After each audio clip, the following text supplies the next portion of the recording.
Woo-wee! This Indiana Fever post trying to get people to vote for Kelsey Mitchell for the All-Star game. It did not go as planned. It did not go as planned. Let's start. The growing rift between the Indiana Fever front office and its passionate fan base is becoming impossible to ignore with each passing game. For weeks, the organization has pushed a narrative of a fully unified locker room built on trust and respect, encouraging fans to focus on polished social media, flashy promotions, and the idea that everything is perfectly fine. However, what is actually happening on the court tells a far more complicated story. The recent All-Star campaign for Kelsey Mitchell exposed just how deep this divide has become, as the franchise released a promotion urging fans to vote for her, almost expecting loyal supporters to fall in line. On the surface, it looked like harmless, standard marketing, since every team promotes its veteran players for All-Star recognition, but the timing fell off to fans who have been closely watching this offense all season. Many reacted critically, pointing out that while Mitchell is talented, the offense often stalls when the ball sticks, leading to isolation plays, excessive dribbling and force, contested shots that drain energy from the arena. Fans express frustration not because they believe Mitchell is a bad player, but because they want better shot selection and more fluid ball movement, especially when other players, including the team's most dangerous offensive weapon, are left standing as spectators. This tension collided directly with a fan base eager to see the team fully embrace Caitlin Clark as the centerpiece, especially in critical moments. That frustration reached a boiling point during a high-stakes overtime game against the Chicago Sky, where the Fever ultimately won 114-106, but the final score failed to capture how intense and stressful the game truly was. The Fever started strong with fast-paced ball movement and a high-tempo offense, building a significant lead.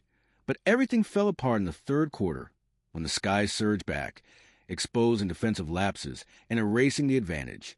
The game turned into a tense battle that extended into overtime, where every possession carried enormous pressure. In those defining moments, fans expected the ball to be in Caitlin Clark's hands, given her performance and ability to control the game. Yet a crucial late-game decision saw the coaching staff draw up a play for Mitchell instead. The play quickly broke down, resulting in a turnover that left fans confused and frustrated, especially since Clark had been dominant throughout the game, finishing with 32 points, 10 assists, 7 rebounds, and a perfect 15-4, 15 performance from the free throw line. Her composure under pressure made it seem obvious that she should be the primary option in clutch situations. While it is fair to acknowledge that late game play calling is incredibly challenging and that misdirection can sometimes create opportunities, the execution in this case failed completely, and the backlash was immediate. What truly captured attention, however, was not just a turnover, but Clark's visible reaction afterward, as cameras showed her frustration in a way that went beyond a typical in-game mistake. Her body language suggested a deeper disagreement with the decision-making, reinforcing perception of a disconnect between the star player and the coaching staff.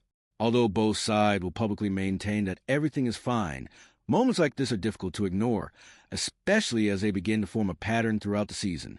This situation reflects a broader issue seen in sports, where tension between the generational talent and the coaching system can gradually build if not addressed early. When trust begins to erode, it creates a fragile dynamic that can grow into a much larger problem. The Fever now find themselves at a critical crossroads, tasked with supporting a player who carries immense expectations and attention. The fundamental question becomes whether to fully build the offense around Clark's instincts and playmaking ability, or to continue enforcing a more structured system that may limit her impact. While history shows that both approaches can succeed, the most successful teams consistently find ways to elevate their best player rather than restrict them. Despite the tension, there is still a positive outlook, as the roster is filled with talent, including strong performances from players like Aaliyah Boston, and the issues appear to stem more from chemistry and communication than a lack of ability. These are problems that can be solved through honest conversations, adjustments in strategy, and a willingness to adapt. Ultimately, the message from fans is clear.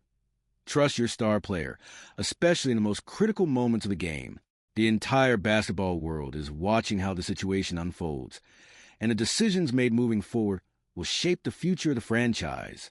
This is no longer just about finding rhythm on the court, but about whether the organization can fully commit to the generational talent they have and maximize the opportunity before it slips away. The debate now centers on whether the Fever should hand complete control to Caitlin Clark in crunch time or continue developing a structured system, leaving fans to question which path will lead to long-term success.